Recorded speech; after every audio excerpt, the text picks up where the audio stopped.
Hai guys, kita belajar yuk. Siapin kertas dan pulpennya ya.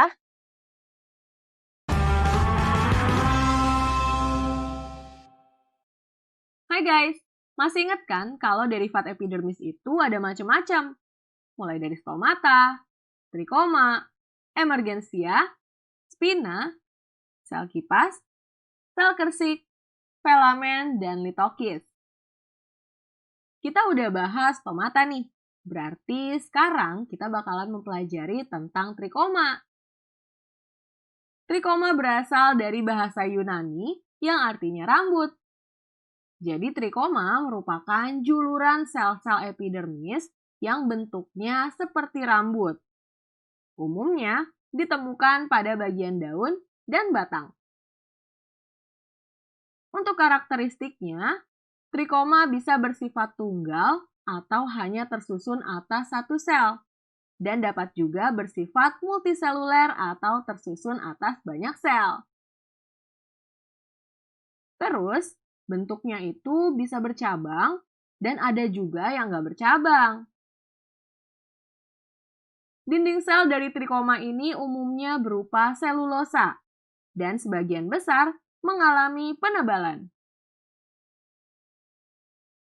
Lapisan terluar dari trikoma juga umumnya diselimuti oleh kutikula ya.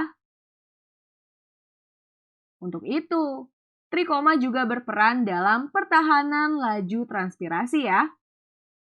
Selain itu, fungsi dari trikoma secara umum adalah untuk pertahanan diri.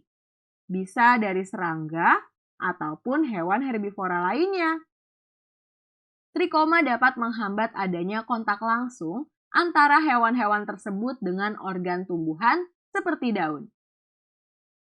Beberapa jenis trikoma juga bisa menghasilkan sekret yang dapat melindungi tumbuhan dari hewan herbivora. Nah, berdasarkan kemampuannya menghasilkan sekret, trikoma dapat dibedakan jadi dua jenis, yaitu trikoma non-glanduler dan trikoma glanduler. Trikoma non-glanduler merupakan trikoma yang tidak dapat menghasilkan sekret. Sedangkan trikoma glanduler merupakan trikoma yang dapat menghasilkan sekret. Ada beberapa contoh bentuk-bentuk trikoma non-glanduler. Yang pertama adalah trikoma berbentuk stellate. Trikoma ini bisa kita temukan pada daun waru. Yang kedua adalah trikoma dendritik, yang bentuknya bercabang-cabang kayak pohon. Trikoma jenis ini bisa kita temukan pada daun ginseng India. Yang ketiga adalah trikoma berbentuk peltate. Istilah peltate berarti perisai. Nah, hal ini karena trikoma jenis ini berbentuk pipih dan terlihat seperti perisai. Namun, ada juga yang menyebut trikoma ini sebagai sisik ya. Karena saat diamati di bawah mikroskop, trikoma jenis ini memang terlihat seperti sisik. Trikoma ini bisa kita temukan pada daun durian ya guys.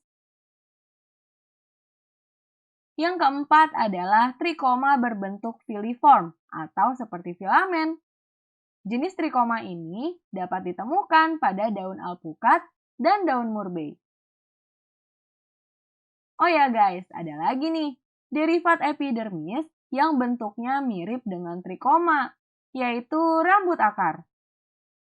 Jadi rambut akar itu memiliki struktur yang mirip dengan trikoma, karena sama-sama penjuluran dari epidermis.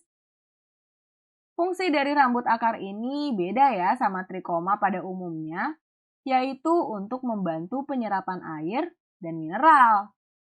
Jadi walaupun sama-sama penjuluran epidermis, trikoma dan rambut akar ini punya fungsi dan letak yang berbeda ya. Selanjutnya kita lihat beberapa contoh jenis trikoma glanduler yuk. Yang pertama adalah trikoma glanduler, penghasil esensial oil atau minyak esensial yang bersifat volatil atau mudah menguap.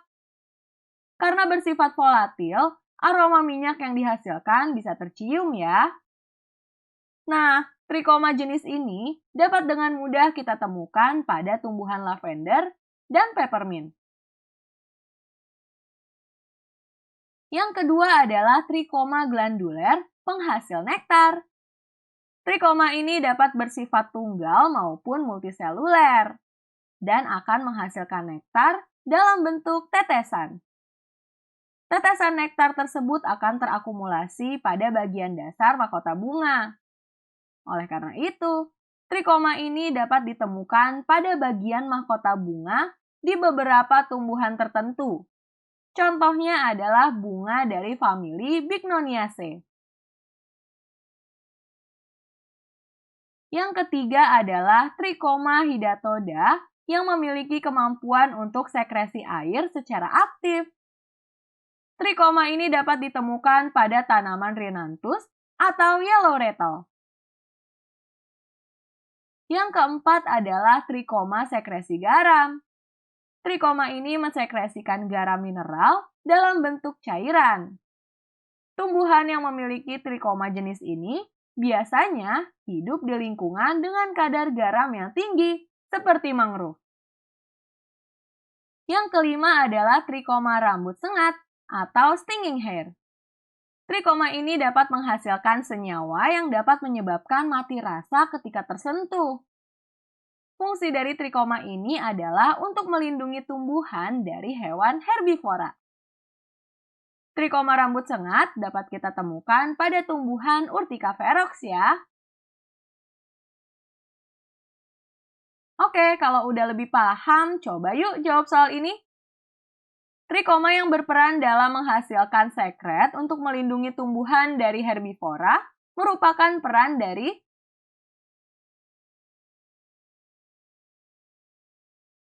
jawabannya A ya guys. Sekalian kita review ya. Trikoma atau rambut pada tumbuhan merupakan salah satu derivat epidermis yang berperan dalam pertahanan diri. Bisa dari panasnya matahari dengan mengurangi laju transpirasi, terus bisa juga untuk menghasilkan sekret yang dapat melindungi tumbuhan dari hewan herbivora.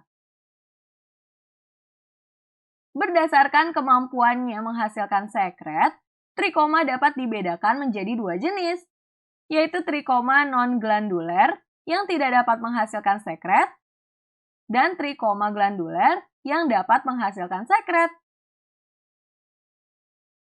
Nah, penjelasan tentang derivat epidermis seperti stomata dan mekanisme pembukaan dan penutupannya serta trikoma udah selesai nih kita bahas. Berarti selanjutnya kita bahas yang tajam-tajam nih, yaitu emergensia dan spina. Penasaran kan? Makanya cek video selanjutnya ya. Tetap semangat guys. Sampai jumpa.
Sudah siap belajar? Kita mulai yuk!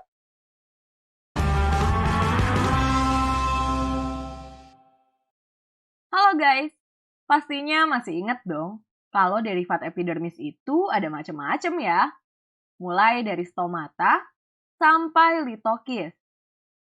Nah, kalau sebelumnya kita udah bahas stomata dan trikoma, berarti sekarang kita bahas emergensia dan spina. Yeay!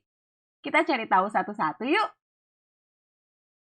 Guys, kakak mau ngasih tahu nih. Jadi sebenarnya yang tajam-tajam di batang mawar itu bukan duri guys.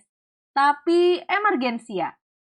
Emergensia atau dalam bahasa Inggris disebut prickles itu berbeda dengan duri, walaupun sama-sama tajam. Nah, makanya emergensia disebut juga sebagai duri palsu, guys. Emergensia ini terbentuk dari modifikasi jaringan subepidermis atau jaringan di bawah epidermis, yaitu jaringan yang ada di korteks. Karena hanya berasal dari bagian epidermis dan korteks, jadinya emergensia nggak mengandung jaringan pengangkut di dalamnya. Makanya jadi lebih mudah untuk dicopot. Nah, karena tajam, jadi fungsi emergensia pada tanaman adalah untuk melindungi diri dari hewan herbivora. Emergensia ini bisa kita temukan pada tangkai atau batang mawar, serta pada buah rambutan, dan juga buah kecubung ya guys. Oke, selanjutnya masih yang tajam-tajam nih, yaitu spina. Nah, spina inilah duri yang sebenarnya guys. Spina atau duri merupakan hasil modifikasi organ daun. Bisa daun secara utuh, bisa juga beberapa bagiannya aja. Struktur ini sebenarnya berupa tonjolan pada epidermis yang mengandung jaringan pengangkut dan letaknya lebih dalam dari korteks. Makanya, berbeda dengan emergensia, spina mengandung jaringan pengangkut di dalamnya dan sulit untuk dicopot. Secara umum, fungsinya juga sama kayak emergensia ya guys, yaitu untuk perlindungan diri dari hewan herbivora. Spina atau duri bisa kita temukan pada tumbuhan kaktus, bougainville atau tanaman bunga kertas, dan lidah buaya ya.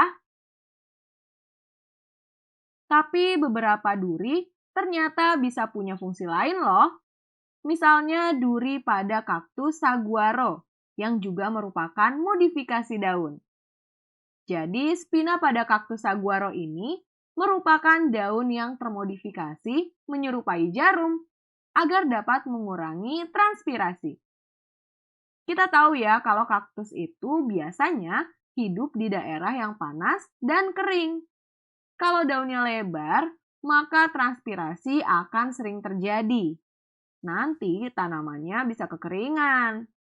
Makanya, daun pada kaktus akan termodifikasi menjadi spina. Selain itu, spina pada kaktus saguaro ini juga berperan dalam melindungi atau menaungi jaringan meristem apikal di musim panas ya guys.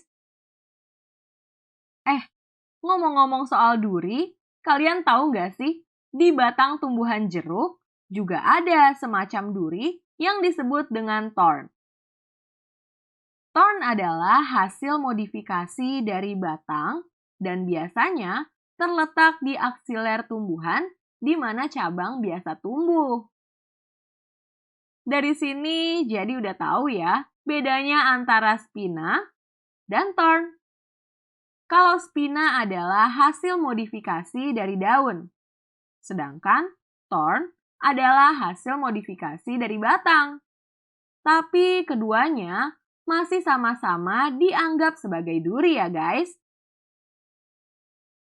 Dan fungsinya juga sama nih, yaitu untuk perlindungan diri dari hewan herbivora.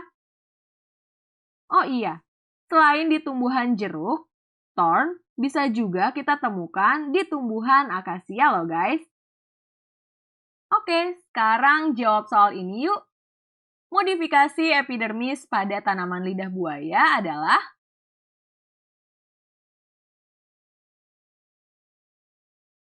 jawabannya yang B ya guys. Tanaman lidah buaya memiliki spina yang merupakan hasil modifikasi dari daun dan mengandung jaringan pengangkut di dalamnya. Sedangkan kalau emergensia terbentuk dari modifikasi jaringan subepidermis atau jaringan di bawah epidermis yang nggak ada jaringan pengangkut di dalamnya. Contoh emergensia bisa kita temukan pada tanaman mawar ya. Oh iya, fungsi dari kedua derivat epidermis ini adalah untuk perlindungan diri ya guys.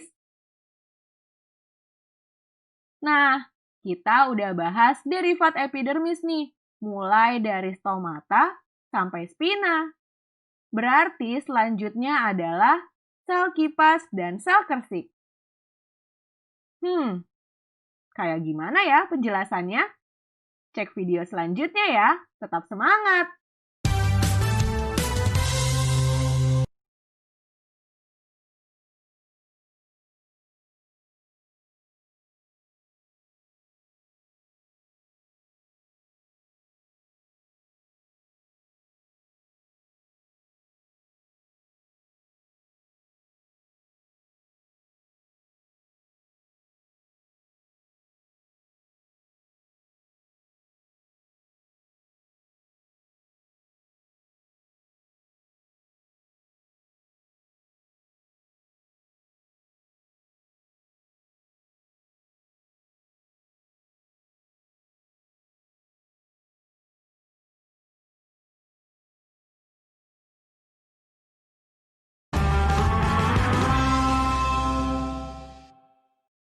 Halo, kakak mau ingetin lagi nih ke kalian. Kalau derivat epidermis itu ada 8 macam, mulai dari stomata sampai litokis. Stomata sampai spina kita udah bahas di video sebelumnya. Nah, sekarang kita akan bahas sel kipas dan sel kersik ya. Cari tahu satu-satu yuk. Yang pertama ada sel kipas.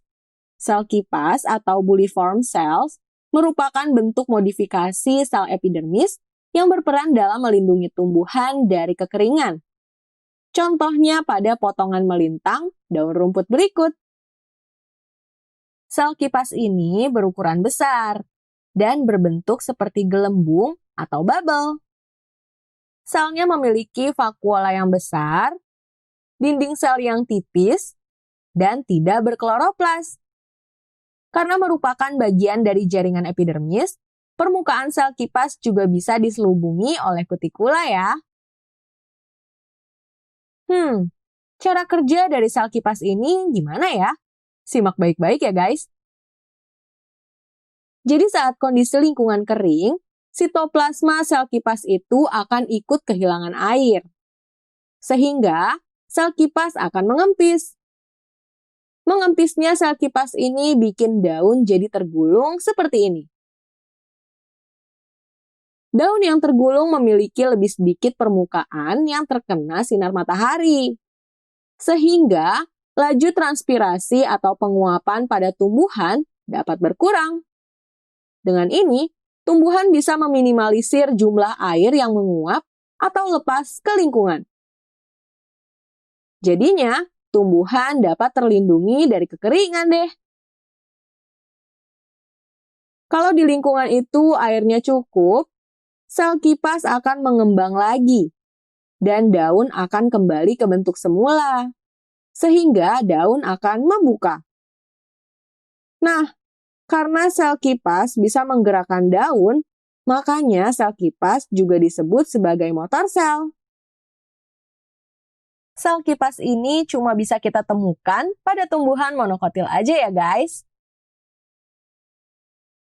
Nah, kira-kira dari keempat tumbuhan ini, yang punya sel kipas yang mana ya? Jawabannya yang C ya, karena bambu adalah tumbuhan monokotil. Oke? Selanjutnya adalah sel kersik. Sel kersik merupakan sel-sel epidermis yang termodifikasi menjadi sel yang berisi kersik atau kristal silika. Makanya sel ini bisa juga disebut dengan sel silika. Hampir seluruh volume sel kersik ini diisi oleh silika padat. Untuk fungsinya ada beberapa nih guys. Yang pertama untuk mekanisme pertahanan diri tumbuhan saat kondisi kering. Selanjutnya, sel kersik dapat menyebabkan batang tumbuhan menjadi lebih keras, misalnya pada batang tebu, sehingga dapat melindungi tumbuhan dari stres atau tekanan dari lingkungan. Terus bisa juga menyebabkan daun menjadi tegak, sehingga memungkinkan daun lebih banyak mendapatkan cahaya matahari. Kemudian, bisa juga melindungi tumbuhan dari infeksi patogen berbahaya. Keren kan? Kita bisa temukan sel kersik atau sel silika ini pada famili rumput-rumputan seperti Gramineae atau Poaceae dan Cyperaceae, serta tumbuhan paku seperti Equisetinae. Nah, kita udah bahas tentang sel kersik atau sel silika nih. Kira-kira pernyataan berikut yang paling sesuai dengan sel kersik yang mana ya?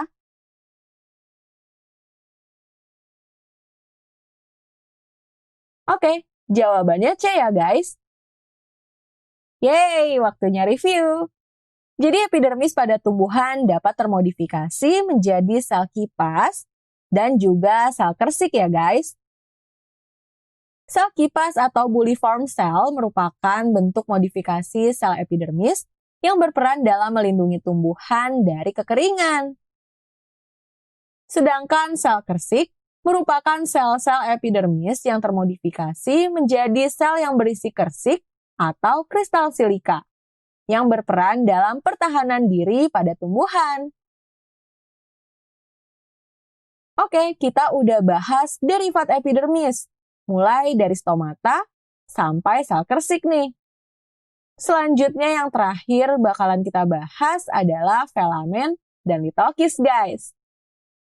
Ayo, tinggal satu lagi nih, video di subtopik ini. Jangan nyerah sampai di sini ya. Kakak tunggu di video selanjutnya. Semangat!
Guys, sudah siap belajar?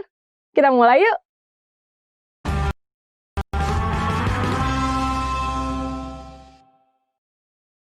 Guys, pernah lihat tanaman ini nggak? Biasanya sih tanaman ini menempel di batang pohon. Jadi ini adalah tanaman anggrek ya guys. Anggrek ini hidup dengan menumpang pada batang tumbuhan lain, sehingga disebut sebagai tumbuhan epifit. Nah, karena hidupnya menumpang pada batang pohon, akar anggrek epifit umumnya memiliki akar yang berada di atas tanah, atau disebut sebagai akar aerial. Supaya akar ini tetap bisa berfungsi sebagaimana mestinya, tanaman anggrek memodifikasi jaringan epidermisnya loh. Kira-kira modifikasi epidermis jenis apa ya? Yuk kita cari tahu. Halo, di video terakhir pada subtopik ini, kakak mau ingetin lagi nih ke kalian. Kalau derivat epidermis itu ada 8 macam. Mulai dari stomata sampai litokis. Stomata sampai sel kersik sudah kita bahas di video sebelumnya ya. Nah, sekarang kita akan bahas tentang filamen dan litokis. Eits, walaupun video ini video terakhir di derivat epidermis, jangan di-skip ya. Kita bahas satu-satu, oke? Nah, di awal tadi kita udah lihat nih, kalau tanaman anggrek itu memodifikasi jaringan epidermis pada akar aerialnya, supaya akar ini tetap bisa berfungsi sebagaimana mestinya, yaitu untuk menampung air walaupun jauh dari tanah. Modifikasi ini disebut dengan filamen ya. Filamen merupakan bentuk spesialisasi jaringan epidermis yang berbentuk seperti spons. Jadi, kalau kita lihat potongan melintang pada akar aerial anggrek, terdapat beberapa lapisan seperti ini. Filamen pada akar aerial ini terletak di bawah epidermis ya. Filamen ini tersusun atas beberapa lapis sel epidermis yang berbentuk poligonal, persegi, atau elips, dan selnya mati saat dewasa. Saat kondisi kering, tampak luar dari filamen terlihat berwarna putih keabu-abuan. Sedangkan saat kondisi basah, tampak luarnya akan terlihat berwarna lebih hijau. Peran dari filamen ini adalah untuk menyimpan cadangan air. Jadi air yang didapat dari tanaman anggrek ini bisa berasal dari air hujan ataupun dalam bentuk uap air. Terus, karena merupakan jaringan epidermis, filamen juga berperan untuk melindungi jaringan-jaringan yang ada di bawahnya, dan juga untuk mencegah hilangnya air dari akar aerial. Selain di tanaman anggrek, filamen ini bisa kita temukan pada tanaman famili Araceae, seperti pada tanaman Anthurium. Lalu pada tanaman lili dari famili Liliaceae, dan juga tanaman Adam Hawa dari famili Commelinaceae, serta beberapa famili monokotil lainnya. Selanjutnya litokis nih guys. Istilah litokis berasal dari kata lito yang artinya batu. Hal ini karena litokis berisikan sistolit yang mengandung endapan kalsium karbonat atau silika, sehingga berstruktur keras seperti batu. Jadi litokis itu merupakan sel-sel epidermis yang dindingnya mengalami penebalan dan mengandung sistolit. Litokis umumnya berbentuk seperti sarang lebah, dan ukurannya juga lebih besar daripada sel-sel epidermis di sekitarnya. Peran spesifik dari litokis ini masih belum banyak diketahui nih, dan perlu dipelajari lebih lanjut. Ada yang menganggap bahwa litokis berperan dalam meningkatkan laju fotosintesis dengan menyediakan cukup karbon dioksida. Ada juga yang menganggap bahwa litokis merupakan salah satu mekanisme detoksifikasi tumbuhan. Akan tetapi masih perlu dipelajari lebih lanjut ya. Litokis ini dapat ditemukan di permukaan bawah maupun atas daun tumbuhan famili Acanthaceae, seperti mangrove. Lalu dari famili Moraceae, contohnya pohon nangka. Kemudian dari famili Urticaceae, contohnya adalah Urtica ferox atau jelatang. Dan famili Cucurbitaceae, yang salah satu contohnya adalah timun. Wah, udah selesai nih penjelasan mengenai filamen dan litokis. Sekarang uji pemahaman kalian yuk. Kira-kira pernyataan berikut ini yang paling tepat mengenai filamen yang mana ya?